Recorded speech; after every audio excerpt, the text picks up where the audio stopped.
everyone, it's Jack from Cultaholic.com, and there are so many questions to be answered on this week's Dynamite. Who would win the TNT Championship Open Challenge? What's going to happen next between FTR and the Young Bucks? And are things going to develop further between Chris Jericho and the baddest man on the planet, Orange Cassidy? Well, luckily all this and more was answered this week on Dynamite, but how good was the show? There's only one way to find out, and that is by assigning each individual segment a lovely individual grade. That's right, it's time for AEW Dynamite Graded.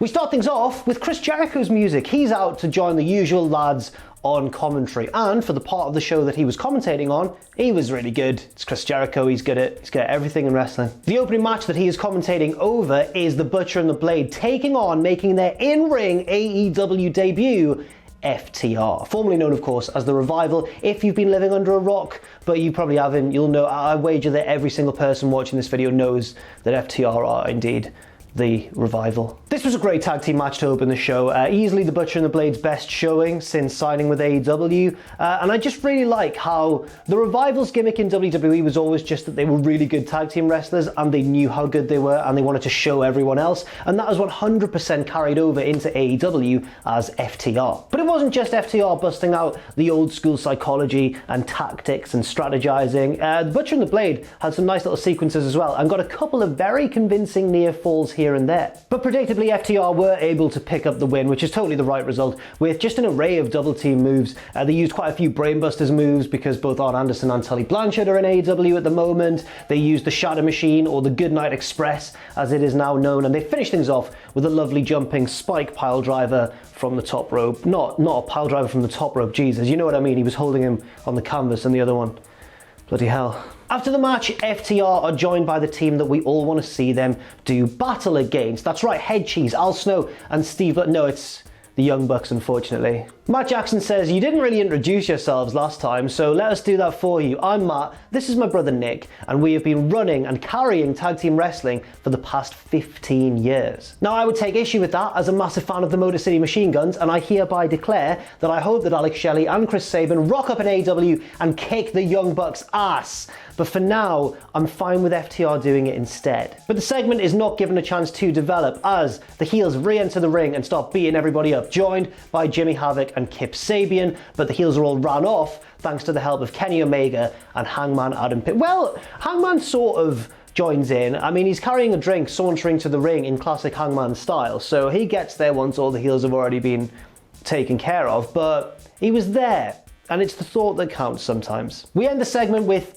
maybe, arguably, the three best tag teams in the world, all sharing the ring together. The Young Bucks, FTR, and Omega and Page, the current tag team champions, of course. It gets an A- grade. I thought the match was really enjoyable, and even though, you know, the post-match segment was a little bit weird with Sabin and Havoc just popping in out of nowhere, and the Butcher and the Blade getting ran off quite easily, I still think it was a good post-match little segment. It was essentially AEW saying, look at these amazing tag team matches that we are going to book in the near future, and that's just really exciting. Next up, two shorter segments to give a grade to, and there were a few of these last night, so just watch out for them throughout this video, but it's worth mentioning because there was a lot of storyline development in these little backstage or pre-recorded segments. But we head to the Nightmare family, so you got Brandy Rhodes there, you've got QT Marshall, you've got Dustin Rhodes, and you've got Ali, who of course is now with QT Marshall, and Brandy's not happy about that. And she actually interrupts the planned interview segment to say, what is going on, QT? Why is Ali wearing a Nightmare family jacket? What are you doing? And QT's like, she's part of the family, she's my girlfriend. And I'm like, oh, it's gonna get his heart broken badly. Brandy is not amused, but Dustin Rhodes is even less amused. He gets in his tag partner's face and says, look, we have a tag title shot coming up. Get your head in the game like Troy Bolton right now. So that was a bit uncomfortable, but we move swiftly on to another tag team match. This time Penelope Ford teaming with the former women's champion Nyla Rose to take on Kris Statlander and the current women's champion Hikaru Shida. The heels jump the faces to start things off, but it's not long before Kris Statlander forces a miscommunication with Nyla Rose, accidentally just spearing Penelope Ford right in half. This develops into quite a nice, fast-paced kind of match. Lots of double team stuff going on, but Jericho makes a bit of an unfortunate slip up on commentary saying, oh, Penelope Ford might still be selling the effects of that head attack before, and Kris, Selling's not a word that exists in the kayfabe world. And on the whole, I did enjoy this match, but there's one part that I didn't like, and it was a big set piece moment as well, with Nyla Rose draping both of her opponents over the top rope, heading up to the corner, and then leaping off with a knee. Now, I normally like that move, but the amount of time it took for her to set both of them up one by one, it meant that they were clearly holding themselves and each other in place as well. So that one did sort of slightly stop me from suspending my disbelief. But of course, it wouldn't be a Penelope Ford match without Kip Sabian getting involved from the outside. He grabs Hikaru Shida's leg as she hits the ropes, and Kris Statlander thinks, well, we don't do that in the Andromeda Galaxy, so I'm going to sort this out. She dives onto Kip Sabian on the outside. Oh, that was the noise I usually do for a spear. Oh, a dive's more just... Statlander dives onto Sabian on the outside, and while the ref is distracted by all of this, Nyla Rose sneakily steals the AEW Women's Championship, the physical belt itself, rolls it into the ring. Penelope Ford picks it up and just smashes Hikaru Shida in the face with it.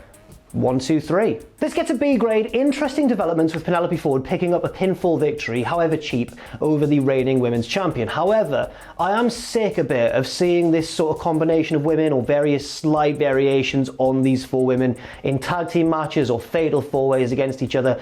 How about some singles matches in the women's division? I know we've seen some here and there, but how about more singles matches? I think that would help strengthen what remains one of the weaker parts of AEW for me. Another one of those too short to grade segments now, as Darby Allin is trying to nail some kind of like drop in off the top of a ladder on his skateboard, but keeps messing up, keeps falling. It's to show how relentless and tough he is and how he does not fear pain whatsoever. But the most interesting part of the video comes when he finally nails the trick, wheels around on his skatey B, that's what the kids call them, honestly, and turns around and high fives none other than bloody Tony Hawk. What's he doing there? Jericho has to explain to Jim Ross on commentary that that is in fact Tony Hawk, and that probably really annoys Tony Hawk when he watches it back, and I imagine he'll make things better by going on his Twitter and telling a story about how somebody thought he looked like Tony Hawk, and he was like, yeah, I get that a lot, radical. Because Tony Hawk actually does that on Twitter. I'm sorry, he seems like a very nice man. Bob Burnquist for life. Anyway, so now we get another tag team match with Santana and Ortiz and Jake Hager taking on Orange Cassidy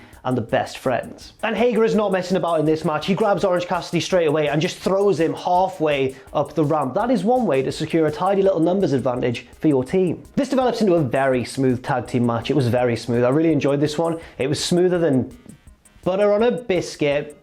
I can do that old Southern commentator veteran shtick as well, Jim, so just watch out. Jim could mean one of two people, so read into that what you will. The best part of this match is obviously when Orange Cassidy gets the coldest of hot tags, but then he starts trying, and when Orange Cassidy starts trying, as we know by this point, he's like a mini Randy Savage. He's all over the place. He's so quick and just a joy to watch. The heels claw back some momentum, but just as it looks like they're about to win, Chuck Taylor, I think it was, shoves Santana off the apron. He flips in the air, lands on the pile on the floor. That leaves Orange Cassidy and Ortiz alone in the ring. Orange Cassidy is not just a high-flying genius, he's a technical genius too, rolling up Ortiz, getting the pinfall victory, and the good guys win.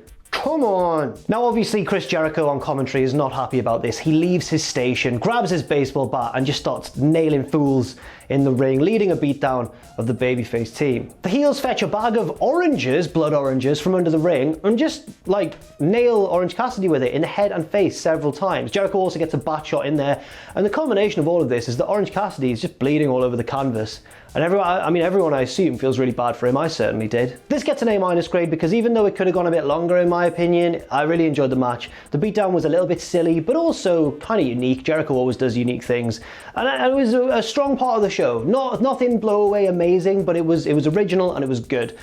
The only problem is, I think that the heels of AEW have got a point. Because in just a second, we're going to talk about MJF and how he thinks that there's an injustice in AEW and that there's favoritism and that it's rife and that it's basically like the fault of the elite and Cody and everything. I think he's right. The reason for that is what happens when someone like Dustin or Cody or one of the Bucks or Kenny is getting beaten up in the ring. There's like a locker room clear out. Every babyface from here to the county line is running to just save their boys. But when, babyfaces who aren't in the elite are getting beaten down, it's not the same story, is it? And I felt really bad for the Best Friends and Orange Cassidy here. Really bad. They should have been down there helping them out. A- is the grade. I'm annoyed at the elite. let's move on. So now we go to Tony at ringside. He's about to interview Billy Gunn in the front row. Billy loves that he's always in the front row, isn't he? He's just the biggest AEW fan in the world. But MJF is there to interrupt him and refers to what I've just talked about. Favoritism, all that sort of stuff. But he also says that everyone hates him in the locker room because when they think they can rise to the top, they always hit a glass ceiling. And that glass ceiling is MJF himself. He also gets in the face of Austin Gunn and just Billy's not happy. He grabs MJF and then MJF has to beg Wardlow kind of. He's kind of like, Wardlow, to step in and get Billy Gunn away. And it's building towards MJF versus Billy Gunn. Sentence I just never thought I'd be saying. Well, to be fair, a few years ago I didn't know who MJF was. Next up, Sammy Guevara, the Spanish God himself, taking on Colt Cabana, who, remember, is being tempted by the Dark Order. But Colt seems to be back to his usual self, at least during his entrance and in the early stages of this. I mean, he's pushing Sammy's scooter off the ramp. Nothing like a bit of light property destruction to really show everyone that you're a babyface. Just ask John Cena about that. He's also engaging in a battle of the old bird flips with Sammy in the early stages, and Colt Cabana, through years of these early comedy segments on the independent scene, never loses them. He always does something like goes, look up, and then stamps on their foot or whatever. In this one, it's a little bit less silly, but Colt still takes control in the early going. But Sammy turns the tide with his outrageous athleticism, which makes Colt Cabana really dig deep and fire up again towards the end of the match. He heads up with Sammy on his shoulders to hit the Chicago skyline, but slips on the turnbuckle again for the second match in a row. And it looks a good combination of, like, it obviously wasn't a botch, but it did look kind of real too at the same time. It was a nice middle ground between those two extremes. Sammy takes full advantage. He hits his reverse go to sleep thing. Is it the GTH, the go to hell? I'm not quite certain. Pins Colt Cabana, and Colt is just devastated. He is Devo Max. And that's when Uno and Grayson come out, joined by the rest of the Dark Order. They're all there in full force. Is 10 there? I know that Moxley broke his arm. 10 might not be there. He might be recovering still. Anyway, Brody Lee goes up to Colt Cabana, helps him to his feet, and just walks off, and everyone leaves, and it's what's going to happen. But we're not done with this segment just yet, as Sammy gets on the mic and is talking himself up until he's interrupted by Matt Hardy, the original version of Matt Hardy, not the wacky one yet, but, you know, the promo is still young. We've got a long way to go. Matt says that Sammy has so much potential and reminds Matt of a young him, and says basically to maximize on this potential, you need to get away from Chris Jericho. Sammy doesn't like this. He keeps cutting Matt off when he's trying to talk, which causes Matt to transform into his other form. So suddenly he's V1 and he's throwing out Matt facts. And then finally, he has broken Matt Hardy, charges the ring, Sammy runs off, and it looks like that's the next feud. But we're still not done with this segment, because a little bit later on, Dasha catches Cabana entering Brody Lee's locker room. Oh no. Oh no. B+ grade for this segment. There was a lot going on here, all the storylines, but I think they managed to tie it together quite nicely, or as well as they could. This was a really jam-packed show. Maybe they could have spread it out a little bit more, but they obviously had to throw a lot in, and they did all right given the circumstances. Next up, someone who really hasn't hit the heights that many expected of him in AEW, and that's what this little video package is all about. It's Joey Janela, and he is getting crunk at a bar on his own. It's quite depressing. Also, where's he found this bar that's open? I want to know. Anyway, he's walking down the street in a drunken daze. He's saying in a voiceover, the best days are probably behind me, and then it shows a billboard behind him showing that famous bump that he took, that outrageous spot off the roof into the back of the flaming truck, which made him famous essentially, and it's a really nice, poignant moment. But just when it looks like there's no hope for Janela, a car pulls up, and who should it be but Sonny Kiss? Sonny Kiss goes, get in, Joey. Joey gets in, says, I've been drinking. Nice car, and they drive off. And I'm keen to know what's going to happen next. Again, too short to grade, but we're going to get to a backstage segment now that I did give a grade to, because it was slightly longer and it concerns a main storyline. So we get to Jon Moxley in the parking lot. Moxley's livid. This feud with Brian Cage is really getting to him, it seems. He storms into the parking lot, a car park. I can't call it a parking lot for very long. I know that's what it's called in America, but we call it a car park, and I think that makes a lot of sense too. Anyway, Marvez is in the car park.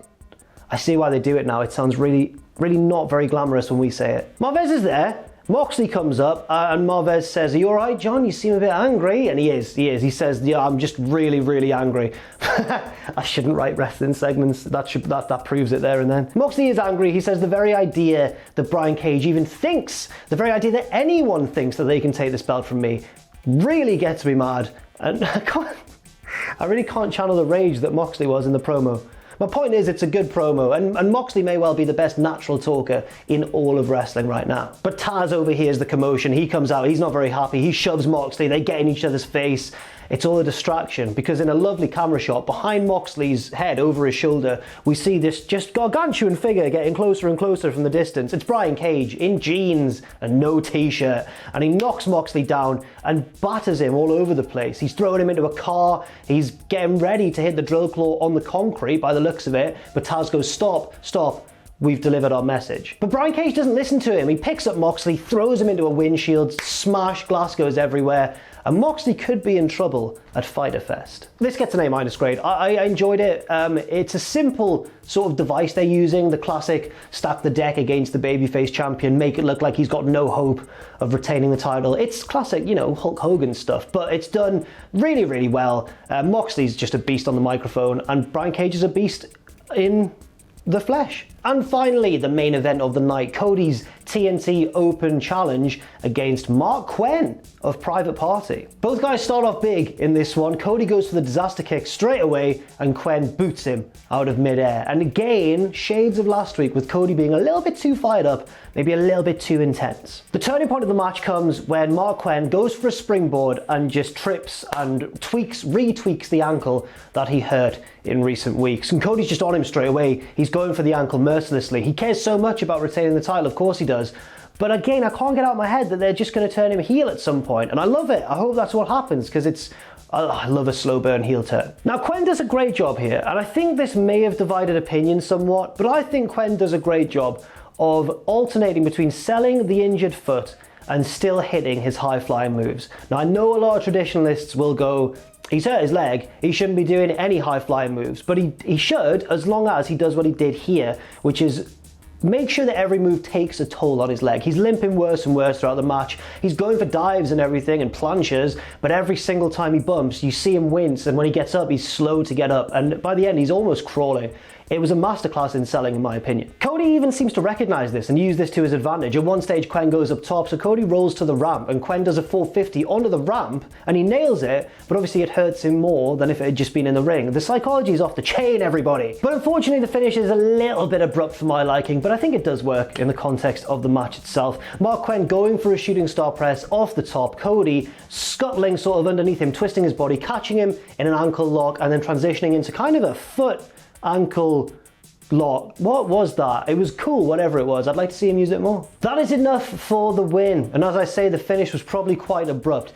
On its own, this segment will be getting probably an A- for me, verging upon an A grade maybe even, but the segment isn't over yet, so that's not the grade. Cody congratulates Quen, he limps off, and then here comes Jake Hager. He gets in the ring, and just immediately puts his hands on Arn Anderson. Cody rushes over, and that's all the kind of shift of focus Hager needs to take Cody down and stop beating him up. So back comes Quen, joined by his tag partner and Matt Hardy. They all get in the ring to try and even the odds. They knock Hager out of the ring, but here come the Inner Circle to try and tip the balance back in their favor. So here come Cody's mates to try and tip the balance back in their favor, and it seems to work. The babyfaces clear the ring. Cody gets on the mic and says, "All right, Jake, I think I know what you're asking for, so you've got it. Me, you, TNT Championship at Fyter Fest." And that is how the show goes off the air.